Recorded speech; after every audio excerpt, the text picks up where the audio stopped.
प्रार्थना एक ऐसा शब्द है, पंजाबी में विनती, हिंदी में प्रार्थना, उर्दू में इंतजार, लेकिन मायना सिर्फ एक है कि हमने खुदा से गुफ्तगू करनी है और मांगना है। जब हम प्रार्थना करते हैं तो हमारा ध्यान परमेश्वर के साथ मिलता है। तो आज प्लीज बेटा आगे बैठ जाइए। आज बहुत सारे मेरे भाई मेरी बहनें, जब कभी उनसे सवाल कर लिया जाए या कुछ बातचीत कर ली जाए तो बाइबल के विषय में तो सवाल उठ जाता है, चेलिया ने कौन सी ट्रेनिंग की थी? अक्सर ये सुनने में आता है, चेलिया ने कौन सी ट्रेनिंग की थी। तो आज हम इसी शब्द के ऊपर कौन सी ट्रेनिंग की है और उसके ऊपर हम आज मनन करेंगे। आज का जो वचन दिया गया है वो लूका रुचि सुसमाचार उसका 11वां अध्याय और उसकी दूसरी वर्ष। उसने उनसे कहा, जब तुम प्रार्थना करो तो कहो, हे पिता, तेरा नाम पवित्र माना जाए। तेरा नाम पवित्र, और साथ में एक और, तेरा नाम पवित्र माना जाए, आगे तेरा राज्य है और तेरा राज्य आए। आज हम इसी बात पर मनन करेंगे। एक जिंदगी का हिस्सा है जब छोटा बच्चा आता है इस संसार में, माँ बाप उसको पालते हैं, थोड़ा बड़ा करते हैं। सबसे पहला स्टेप क्या होता है? चलना सीखता है। और दूसरी बात उसमें जो है, उसके बाद क्या होता है? बड़ा हो जाता है। चलना सीखने के बाद फिर हम उसको 3 पहियों वाली साइकिल देते हैं, साइकिल चलाना सीखता है। और थोड़ा सा उससे और बड़ा हो जाता है तो डिमांड करता है, मैंने घुड़सवारी करना सीखना है।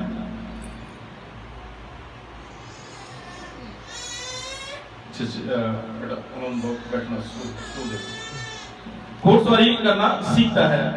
जब हम ये बातें सीख जाते हैं, साइकिल चलाना सीखते हो, घुड़सवारी करना सीखते हो, तो क्या दुआ करना नहीं सीख सकते? चेले क्या कह रहे थे कि जैसे यूहन्ना ने प्रार्थना करनी सिखाई, हे प्रभु हमें भी प्रार्थना करनी सिखा। सवाल का जवाब है कि चेलों ने अगर प्रार्थना की है तो हम भी प्रार्थना करें। लेकिन प्रार्थना क्यों करते हैं, आज इसके विषय में भी बातचीत की जाएगी। क्यों प्रार्थना की जाती है? लेकिन उससे पहले क्या होता है, याद रखो, जब हम मसीह में हैं तो आप अकेले नहीं हैं। जब हम मसीह में आ गए तो हम अकेले नहीं रहे। और उसके बाद जब हमने मसीह को ग्रहण कर लिया तो पवित्र आत्मा खुद ब खुद, जब हमने मसीह को ग्रहण कर लिया तो पवित्र आत्मा हमारे अंदर आ गया। जब पवित्र आत्मा हमारे अंदर आ गया तो हम मसीह में आगे बढ़ना शुरू करते हैं। फिर हम अपना जीवन एक मसीहत की तरह वैसे जी सकते हैं। और जब हम उसके बाद कोई काम करते हैं, जैसे प्रार्थना करते हैं, तो पवित्र आत्मा हमारी प्रार्थना में मदद करता है। मदद कैसे करता है? पवित्र आत्मा हमें सबसे पहले मन को शांति देता है। दूसरा, पवित्र आत्मा हमें सुकून देता है। उसके बाद पवित्र आत्मा हमें बल देता है। पवित्र आत्मा हमें बल देता है। पवित्र आत्मा अपनी सामर्थ से हमें फुल करता है, भर देता है। बाइबल में एक किस्सा है, जब तक हम इब्राहिम, दाऊद का, सैमुअल का, नबियों का नाम ले वैसे पूरा नहीं होता। सैमुअल ने एक जगह लिखा है, दूसरा सैमुअल उसका 23वां अध्याय और उस पर लिखा हुआ है, मैंने पवित्र आत्मा का बल पाया और मैं बोल सका। पवित्र आत्मा हमारी सहायता करता है। फिर क्या होता है, जब पवित्र आत्मा हमारे अंदर आ जाता है, जब हमें नया बल मिल जाता है, उसका जो अगर रेफरेंस नोट करना है, दूसरा सैमुअल 23 की 2nd वर्स है। ठीक, जब पवित्र आत्मा हमारे अंदर आ जाता है, हमें बल मिलती है, शक्ति मिलती है, ताकत मिलती है, सुकून मिलता है। खाली यहीं तक नहीं होता, यहीं तक खत्म नहीं हो गया। फिर आगे पौलुस वचन में लिखता है, रोमियो 8:26, रोमियो 8:26। हाँ जी, इस रीति से आत्मा भी हमारी दुर्बलता में सहायता करता है, क्योंकि हम नहीं जानते कि प्रार्थना किस रीति से करना चाहिए, परंतु आत्मा आप ही ऐसी आहें भर भरकर जो बयान से बाहर है हमारे लिए विनती करता है। मैंने आपको बोला है कि हमें शरीर, संसार की बात हो रही है, संसार में हमें सुकून मिलता है, तसल्ली मिलती है, आनंद मिलता है, सामर्थ्य मिलती है, बल मिलता है।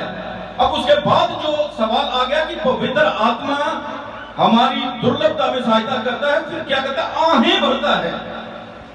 आहें भरने का मतलब क्या है?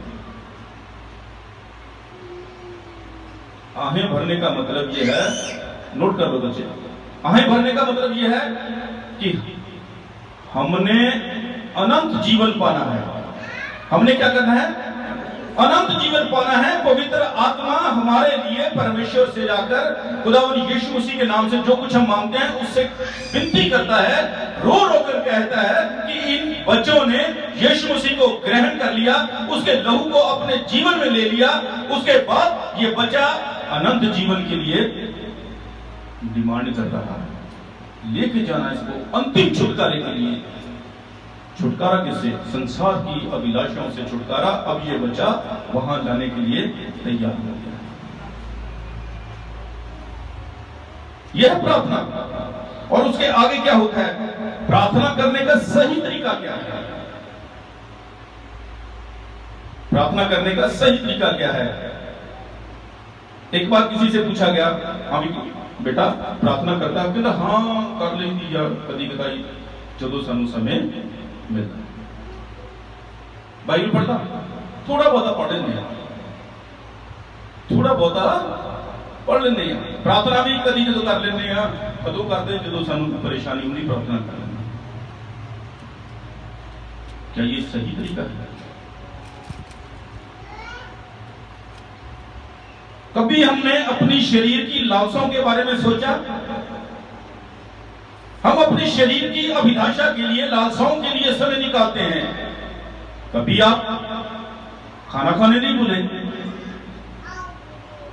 खाना खाने के बाद खाना खिलाना भी नहीं भूले, और उसके बाद स्कूल जाना, शॉपिंग करना, जितनी हमें शरीर के लिए चीजें चाहिए उसके लिए हम खोजते हैं कि हमने ये भी काम करना है। उसको पूरा करने की हर तरीके से कोशिश करते हैं, लेकिन प्रार्थना के लिए उस समय नहीं मिला।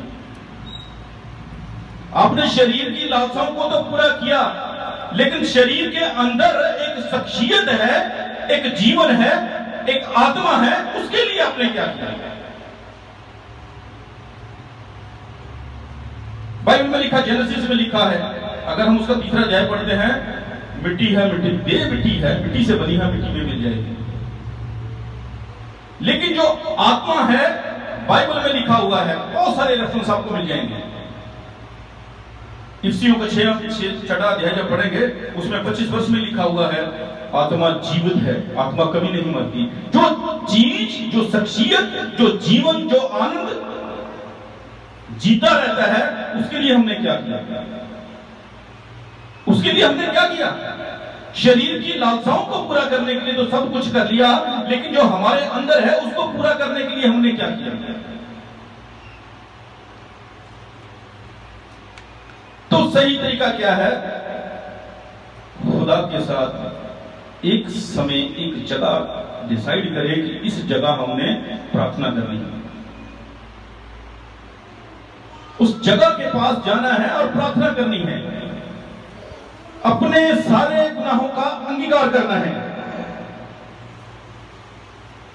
प्रार्थना करनी है, उसके बाद अपने गुनाहों का अंगीकार करना है। आप हर इंसान से झूठ बोल सकते हैं, लेकिन खुदा से कभी भी झूठ नहीं बोल सकते। पहला स्टेप है प्रार्थना करने का। दूसरा क्या है? दूसरी बात क्या है? Read the Bible. बाइबल को, वचन को पढ़ना है। जब तक आप वचन को नहीं पढ़ते तो आपकी प्रार्थना भी स्वीकार नहीं होगी। एक बच्चे ने सवाल किया, मेरे को दुआ करनी नहीं आती। मैं कहा मेरे को भी नहीं आती। पौलुस लिखता है दुआ करनी तेरे को आती है। पौलुस कहता मुझे नहीं आती, तो फिर मैं कौन हूं मुझे जो आती है? पर जब हम ज़बूरों को पढ़ते हैं तो प्रार्थना खुद ब खुद आ जाती है। और एक बार, हाँ जी, मैं एक दिन वचन पढ़िया सी, मैं 2 दिन वचन पढ़िया, फिर उसके बाद मैं वचन को छड़ दिया। मैंने समझदार लगी नहीं, मैं वचन ही छड़ दिता। अक्सर कहते वो मैं कभी है ना जेनेसिस दे विच जिथे नाम आ जाते आ वो मैनू सानू समझ नहीं लगते, असी उसनू अगे करके निकल जाते हैं। जबकि बाइबल के बीच में जो नाम लिखे गए हैं उनका भी मतलब है। अगर बिन्यामीन लिखा है तो बिन्यामीन का मतलब है। यूसुफ लिखा, यूसुफ का वो मतलब है। दान लिखा है, दान का मतलब है। नप्ताली लिखा, उसका मतलब है। क्यों ऐसे नाम रखे गए? लेकिन उसके लिए क्या करना है? जो पवित्र आत्मा तुम्हारे अंदर है, जो शख्सियत तुम्हारे अंदर है, उससे कहें कि मुझे सीखा। मेरे साथ कैसा होता है, मैं भी कभी मेरे से वचन नहीं समझ लगती तो मैं क्या कहता हूं, मैं खुदा पवित्र आत्मा को भेजिए मुझे वचन की समझ। एक बार, दूसरी बार, फिर तीसरी बार खुद व खुद परमेश्वर में वचन की समझ देता है। ठीक, उसके बाद 1 दिन पढ़ लिया, 2 दिन पढ़ लिया, मैंने छोड़ दिया। ये सलीका नहीं है वचन पढ़ने का। चाहे 1 वर्ष पढ़ो, चाहे 1 चैप्टर पढ़ो, 15 मिनट पढ़ो, आधा दिन, आधा घंटा पढ़ो, 1 घंटा पढ़ो, जितना पढ़ो उससे उस पर मनन करना है। क्योंकि पवित्र वचन जो है ये हमें गवाही देता है उन कामों की जो परमेश्वर ने किए हैं। पवित्र शास्त्र हमें गवाही देता है जो हमारे बुजुर्गों ने, हमारे पुरखों ने उस समय जो काम किए हैं उसकी हमें गवाही देती है। जब हम वचन पढ़ते हैं जेनेसिस से लेकर रेवलेशन तक, आप इसको गौर से पढ़िए, इसमें एक बात की समझ आती है कि सारी बाइबल, पूरा वचन सिर्फ और सिर्फ यीशु मसीह की ओर ही इशारा करते हैं। वो खुदावन यीशु मसीह जिसने हमारे लिए अपनी जान दे दी, जिसने हमारे लिए वो लांती सलीब पर लटक गए, जिसने हमारे लिए हाथों पैरों में कोड़े खाए और जिसने हमारे लिए कांटों का ताज पहना, जो हमारे लिए बेइज्जत हो गया। जब हम उसके लहू को ग्रहण कर लेते हैं तो पवित्र आत्मा हमारी सहायता करने के लिए हमारे अंदर आ जाता है। तो कैसे बात बनेगी? आत्मा सिर्फ यही नहीं कि हमारे अंदर जो जान है ये हमारी आत्मा है, हमसे बातचीत करती है। फिर आगे गलातियों की पत्री, उसका 5वां अध्याय, उसकी 25वें वर्ष में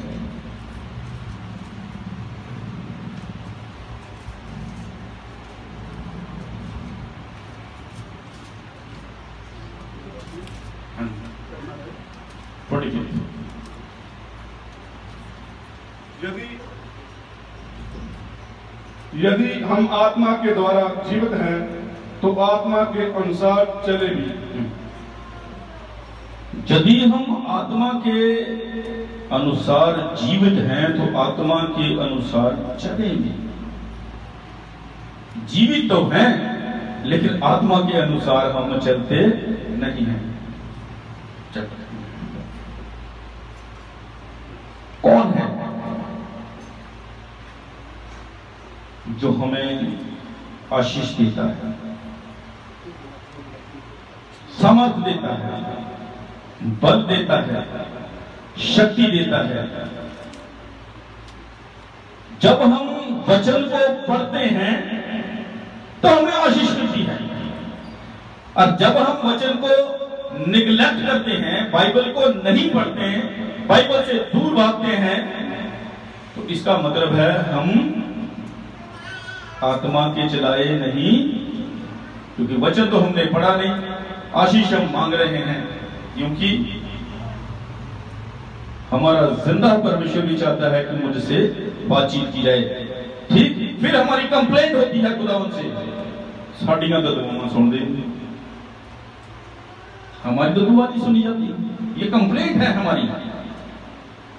भाई साहब मैं बड़ी दुआ की थी पर साड़ी दुआ नहीं सुनी गई, तो मेरे बच्चों वास्ते तुसी दुआ करो।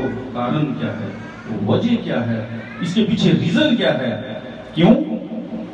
क्योंकि हमने अपने जिंदा परमेश्वर की इच्छा को पूरा ही नहीं किया। वो चाहता है वचन को पढ़ो और मुझसे बातचीत करो। परमेश्वर चाहता है वचन को पढ़ो, मुझसे पवित्र आत्मा द्वारा समर्थ पाओ। पवित्र आत्मा तुम्हें सिखाएगी कि प्रार्थना किस तरीके से करनी चाहिए। लेकिन सुबह उठते हैं, परमेश्वर के आगे सर झुकाए। मैं अक्सर एक बात कहता हूं, जब भी कभी उठते हैं, देखिए हमारी जाग जल्दी उठ जाती है, ये तो सभी मानते हैं, लेकिन हम सोते रहते हैं थोड़ी देर और से। ये जवान बच्चों की बात मैं कर रहा हूं, थोड़ी देर और से। हाँ बेटा उठे नहीं, उठ जा, नहीं कोई बात नहीं, 10 मिनट और से। अगर टेलीफोन आ जाए तो फट से हाँ जी मैं उठ गया। लेकिन जब भी आपकी जाग खुलती है तो 3 बातें मैं अक्सर कहता हूं बोलना है कि परमेश्वर तेरा धन्यवाद करता हूं, जब करती हूं कि तूने मुझे आज का दिन दिया। पहली बात। दूसरी बात, परमेश्वर मैं तेरा धन्यवाद करती हूं अपने माँ बाप का, अपने भाइयों का, अपने बुजुर्गों का, जिनको आपने आज का दिन दिखाया। तीसरी बात और आखिरी बात जो करनी है, परमेश्वर तेरा मैं धन्यवाद करती हूं नीली छत के नीचे जितने भी जिंदा हैं। शब्द क्या बोलना, जितने भी जिंदा हैं उन सब के लिए तेरा धन्यवाद।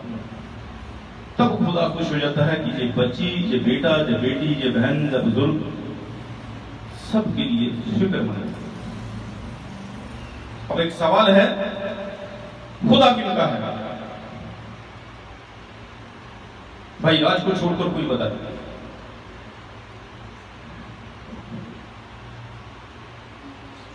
खुदा किनका है?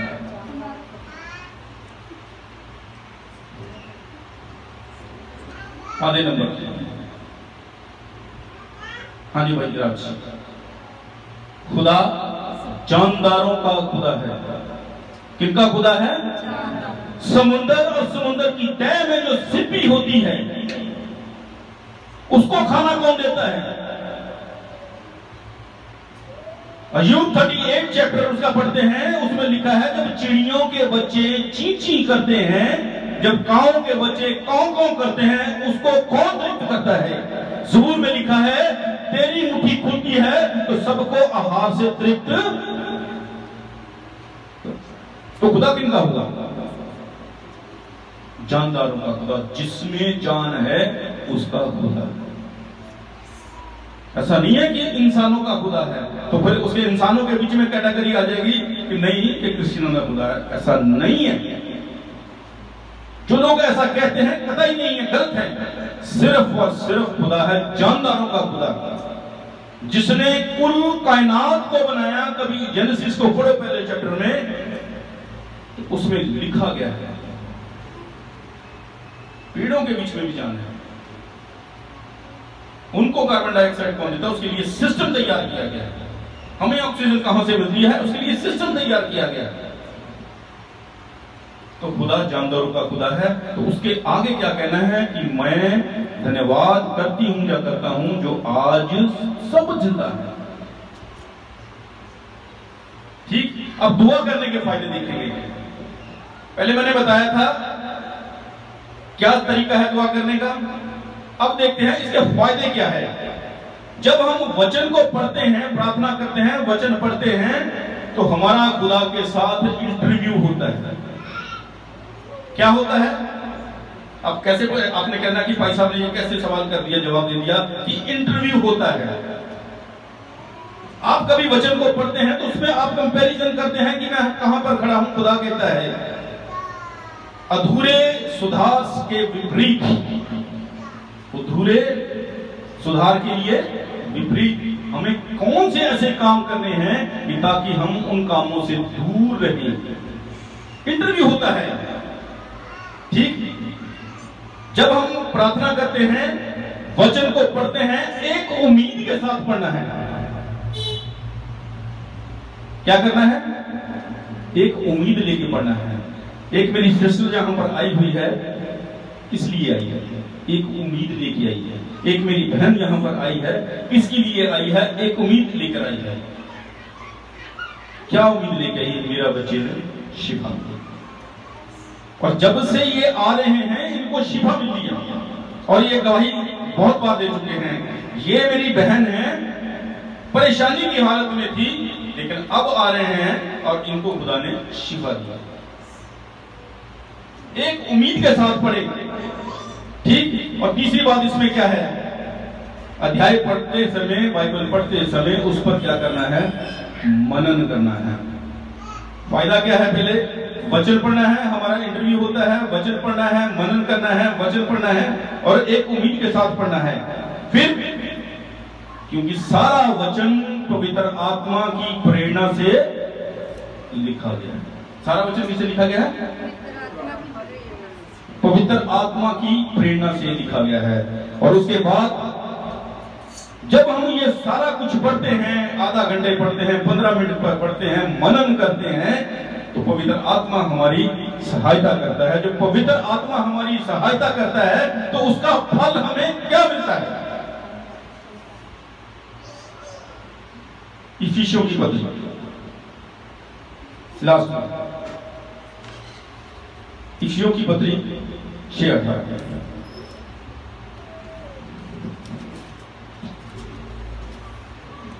हर समय हर प्रकार से आत्मा में प्रार्थना और विनती करते रहो, और इसीलिए जागते रहो कि सब पवित्र लोगों के लिए लगातार विनती किया करो। आमीन। ये सलाह है अब सबके लिए। पेज नंबर जल्दी से,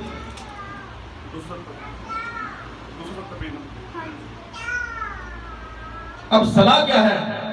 पौलुस इफिसियों के द्वारा सबके लिए एक एडवाइस जाहिर करता है।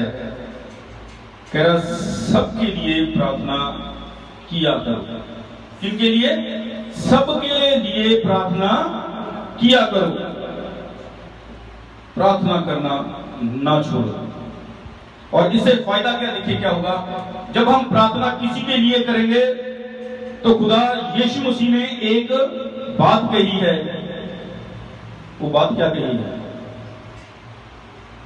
सब जानते हैं, लेकिन सब ने सर झुकाया है। यीशु मसीह ने एक बात कही है, अपने पड़ोसी को अपने समान। जब हम अपने पड़ोसी को अपने समान प्यार करेंगे, मोहब्बत करेंगे, तो मन को क्या मिलेगी? शांति। जिसके लिए हम बुराई नहीं सोचेंगे तो हमारी बुराई कौन कर सकता?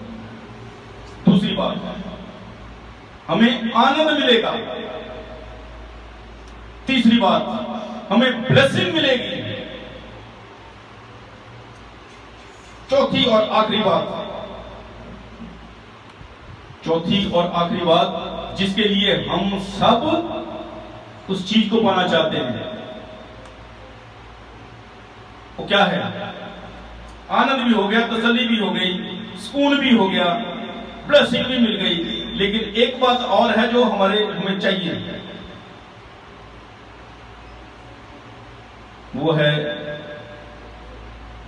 हमारा चाल चलन, हमारा कैरेक्टर एक अलग पहचान करता है। जब हम अपने पड़ोसी को अपने समान प्रेम करेंगे तो हमारे मुंह के ऊपर रौनक आ जाएगी, दूर से कहेंगे वो तेरे मुंह से ग्लो ना आ गया। हमारा खिला खिला सा चेहरा हमें नजर आएगा।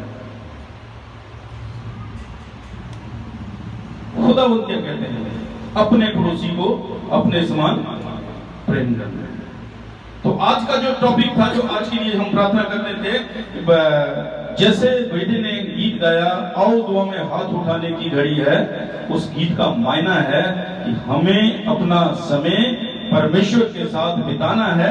एक कमरे में बैठकर, एक जगह झुककर परमेश्वर के सामने झुकते हुए प्रार्थना करते हुए सबसे पहले अपने गुनाहों का अंगीकार करना है, और उसके बाद वचन को पढ़ना है। छोटा वचन पढ़े, पूरा वचन पढ़े, एक चैप्टर पढ़े, आधा घंटा पढ़े, 15 मिनट पढ़े, लेकिन वो एक छोटा सा वचन जो आपने हिस्सा पढ़ा है उस पर सारा दिन मनन करना है, मनन करना है। उसके बाद खुदा आपको समझ देगा, पवित्र आत्मा तुम्हारे अंदर आएगा। पवित्र आत्मा जब अंदर आएगा तो हमें आनंद, शांति, भलाई, कृपा, संयम, ये सारे हमारे अंदर आत्मा के फल आ जाए।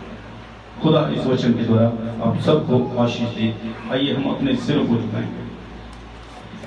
प्यारे परमेश्वर, सेनाओं की यहोवा, दशकों के खुदावंद तेरा धन्यवाद करते हैं और तेरे शुक्रगुजार हैं पिता परमेश्वर जी, आज के एक और दिन के लिए, एक और समय जो दिया खुदावंद, जो वचन अक्सर पिता परमेश्वर जी हम सब आपके आगे झुकते हैं, लेकिन बाद में एक कंप्लेंट होती है पिता परमेश्वर कि हमारी प्रार्थना सुनी नहीं जाती। आज तेरे दास ने पिता परमेश्वर जी इसके ऊपर मनन किया। ये शब्द पिता परमेश्वर जी मेरा कोई नहीं था, बल्कि पिता परमेश्वर जी तेरे वचन में से लिया गया एक हिस्सा था। जो भी पवित्र आत्मा ने पिता परमेश्वर जी हमें समझ, बुद्धि, ज्ञान बख्शा, क्योंकि तेरे वचन में लिखा है अगर समझ बुद्धि की किसी प्रकार की कमी है तो मुझसे मांग। पिता परमेश्वर जी आपसे मांगा, मैं विचार कर सकता था अपने मन में, लेकिन मुंह से शब्द तेरी ओर से निकले। तेरा धन्यवाद करते हैं खुदावंद। आए हुए तमाम बहन भाइयों का पिता परमेश्वर जी तहे दिल से शुक्रगुजार हैं, जिन्होंने पिता परमेश्वर जी आज का समय आपके लिए दिया। तेरा धन्यवाद हो प्यारे परमेश्वर, मैं तेरे शुक्रगुजार हूँ और विनती प्रार्थना करता हूँ बच्चे गौरव के लिए पिता परमेश्वर जी, जिनकी तकलीफ पिता परमेश्वर जी, अंदर की तकलीफ तो खत्म हो चुकी पिता परमेश्वर जी, हमारा विश्वास है, लेकिन अभी थोड़ी सी कान के पीछे मैं चाहता हूँ कि सब जन उसकी तरफ हाथ खड़े करके अपने अपने मन में एक मिनट के लिए प्रार्थना करें कि हे परमेश्वर, इस बच्चे को अपना हाथ बढ़ा के, जख्मी हाथ बढ़ा के लहू से इसको छू ले पिता परमेश्वर जी, ताकि ये भी तकलीफ जाती रहे। खुदावंद मेरी प्रार्थना है जो धुलीलैंड से मेरी बहन आई है उनके लिए पिता परमेश्वर जी, उनके लिए प्रार्थना करते हैं पिता परमेश्वर जी, इसके घर में सुकून आए, इसके घर में आनंद आए पिता परमेश्वर जी। खुदावंद तेरा जख्मी हाथ बढ़े और घर की एक एक ईंट, एक एक दरवाजे, एक एक चौगाट पर यीशु मसीह का लहू लगाते हुए विनती करते हैं पिता परमेश्वर जी, ये भी तेरे जन हैं, शांति दी मांगते हैं पिता परमेश्वर, इन्हें शांति दी। खुदावंद हम सब विनती प्रार्थना करते हैं, जो काली सड़क से मेरी बहन आई है, खुदावंद आपने इनको शिफा दी है। अब विनती है पिता परमेश्वर जी, ये भी अपना मन तुझे दे पिता परमेश्वर जी, दिल की गहराइयों से पिता परमेश्वर जी तुझे कबूल कर खुदावंद, ताकि ये भी अनंत जीवन के भागीदार हो सके पिता परमेश्वर जी। खुदावंद मेरी विनती है, आज जिन्होंने आज म्यूजिक बजाया, जिन्होंने वर्शिप की, भाई राज ने पिता परमेश्वर जी सारे कामकाज को ऑर्गेनाइज किया, इनकी वाइफ, इनकी बेटी, इनके माँ बाप, सबको पिता परमेश्वर जी तेरे सुपुर्द करते हैं, ताकि पिता परमेश्वर जी ये भी आशीष पाए और बहुतायत से पाए। खुदावंद मेरी बच्ची जो लिख रही थी तेरे वचनों को, एक एक उसमें सहायता करती थी मेरी बहन पिता परमेश्वर जी, खुदावंद इन्हें भी आनंद वो दे पिता परमेश्वर जी जो पवित्र आत्मा सबको देता है।